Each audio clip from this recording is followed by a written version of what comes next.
Welcome back to Naturally Anita.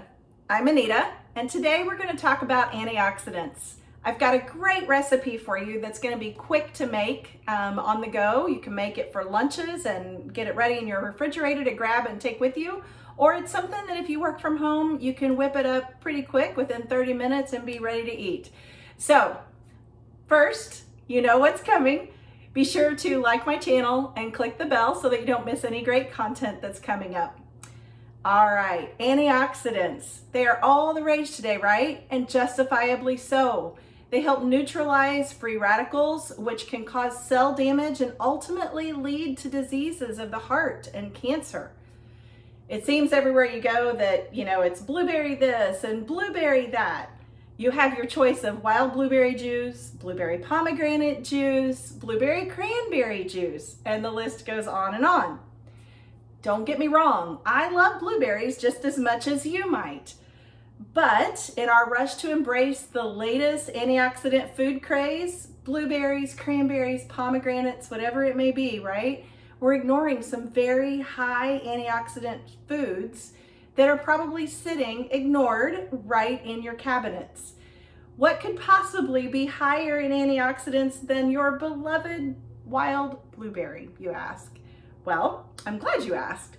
It's actually a tiny little black bean. What? A bean? You heard me right. It's a tiny little black bean. Black beans actually have more antioxidants in serving size, more than oranges even. And they're similar to the amount that you would find in a serving size of grapes, apples, and cranberries. So, knowing that, I have a great recipe for you today, black beans and rice. It's super easy, it's super filling, and it is got antioxidant properties and anti-inflammatory properties. So you're not gonna wanna miss this one. Be sure to stick around. Let's get cooking.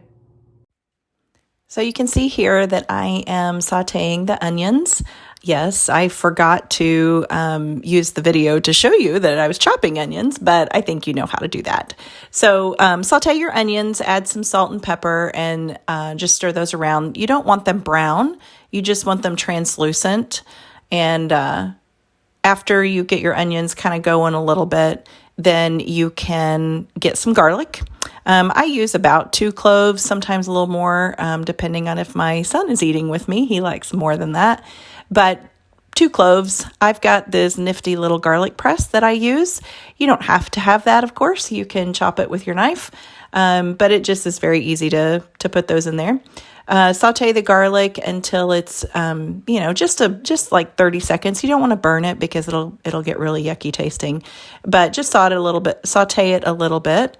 Get your lemon and juice it. Usually I use about half of a medium lemon. And again, this is to taste. So if you want more lemon, you can have more lemon. That's not a problem at all.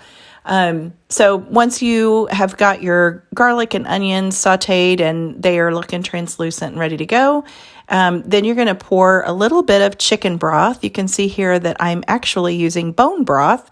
It's got a lot of great added benefits to it over chicken stock. So I use bone broth. And probably about a half a cup. I just kind of eyeball it and cover the bottom of the pan and then put my lemon juice in there with it as well. While that's kind of simmering, I just open my can of black beans. A 15-ounce can is all you need for one serving. If you're making more and you want to make lunches for the week for you and your husband or your kids or whatever, you can, of course, double this recipe. But you want to rinse the beans and drain them and then just dump them into your pan with your onions, and you're just going to warm them. Using canned beans is not ideal. It was what I had on hand. Usually I like to cook my own beans, my own black beans from a dried state. But this time, black beans in a can will do.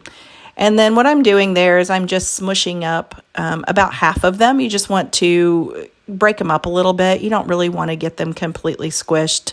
I leave some of them whole just for a little bit of texture, but it'll help thicken up that sauce that you've got going on. And yes, you can see my silly husband there in the background throwing his hand in my camera, and you saw me raise my hands like, really? What are you doing?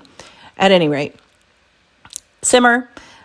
Here is where I'm putting in my rice, quote unquote rice.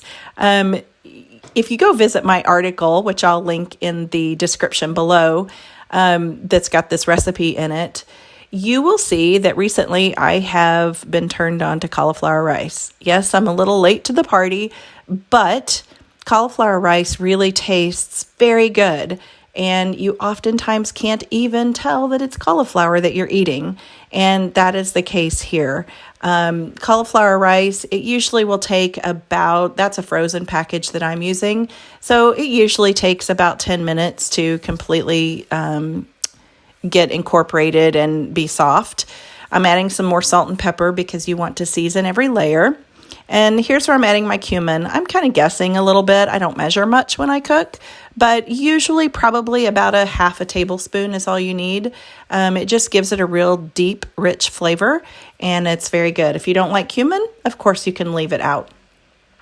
So just stir that around, get it going, and make sure that you just kind of break up some of those frozen lumps, and then you'll be good to go there. So I was trying to find a pan lid that fit here, of course, couldn't find one. But you will cover this and just let it kind of finish cooking and steam that rice. I turn it way down so that nothing burns, and give it a stir every now and then so that, again, nothing burns to the bottom of the pan. And you just want the rice to cook and steam and become soft, just like a regular rice would be.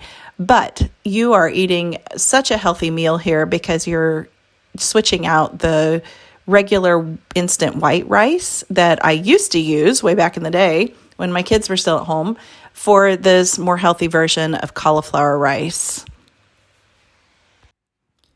Once you've found the right lid and you have given it a couple of stirs and determined it's done, then give it another last stir just to incorporate everything, make sure it's all good to go, and then you can plate it. And here I've got just a little kind of a bowl plate type thing. You can use anything, of course, but the way I finish it off and the way my kids always loved to finish it off, and this part's totally optional, is you'll see that I put a little bit of shredded Colby Jack cheese on the top, probably just about a tablespoon or a little more, not much, but it does give it a little bit of flavor and adds to the texture a little bit as well. So I really like it. I think it's super yummy. I think you'll like it too. And there you have it. That's the finished product. I hope you enjoyed that recipe. Now I hope you go make it because it's super yummy. Be sure and subscribe to my channel and click the bell if you like this kind of content. I'd love to have you back. There's all kinds of great upcoming content to be had. So don't miss out on any of it and click the bell. Be sure to leave me a comment below if you make this recipe and you like it or don't like it. Tell me what you didn't like. Tell me what you did like. All the good stuff, right? And some of the bad stuff too, if there's that. But I can't wait to hear from you. I'm so glad you stopped by. Thanks so much. Have a great day.